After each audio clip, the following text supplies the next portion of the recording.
All right, let's talk about something that is an absolute game changer for building healthier, more respectful relationships. I'm talking about personal boundaries. This is going to be your practical guide to protecting your peace and, reclaiming your space.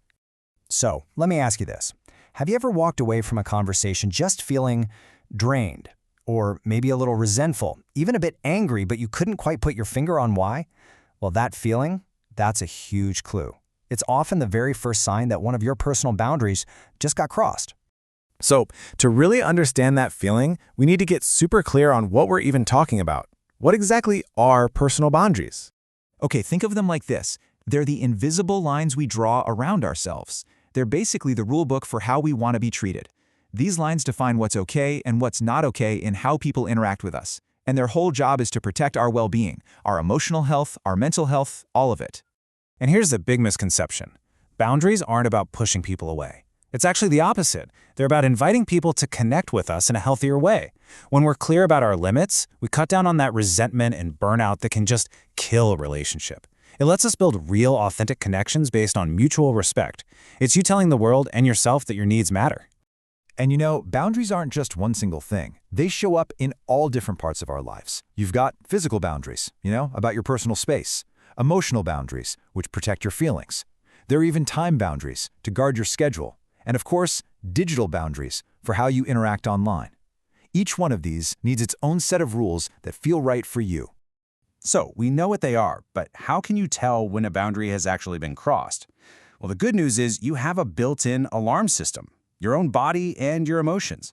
Let's talk about how to tune in and listen to those signals. Seriously, think of these feelings as pure data. Resentment, that's a massive red flag that your needs are being ignored. Anger is often a sign that something you really value is being threatened. And hey, even feeling guilty about saying no, that's a signal too. It often means you're struggling with whether you even have the right to set that limit in the first place. And it's not just in your head, right? Your body is definitely keeping score. Ever get that tightness in your shoulders when a certain person's name pops up on your phone? Or that wave of exhaustion after what was supposed to be a quick chat? Yeah, those are the physical cues. You got to pay attention to them. So what happens when we ignore all those alarms going off? Well, we get stuck in this really damaging cycle. It goes like this. A boundary gets crossed, you feel that discomfort or anger, but you don't say anything. So that frustration has to go somewhere, and it usually leaks out sideways, as sarcasm or shutting down or just giving in to keep the peace. The problem is it never gets solved, and the resentment just keeps on building. Okay, so this brings us to the most important part of this whole guide. How do we break that cycle? It all comes down to the art of communication, learning how to state your needs clearly and respectfully. Rule number 1 sounds so simple, but man, it can be the hardest part. You have to be clear and direct. Hinting around the issue just doesn't work. Hoping they'll just magically get it isn't a strategy. You have to come right out and state your limit. And probably the most powerful tool in your toolbox for this is the I statement. Just look at the difference here. You always interrupt me. That's an attack. It's going to put the other person on the defensive immediately. But if you reframe it as, I feel frustrated when I'm interrupted. Well, who can argue with that? It's your feeling. It's not debatable. This tiny shift changes the whole conversation from blame to just expressing your need. It's so much more constructive.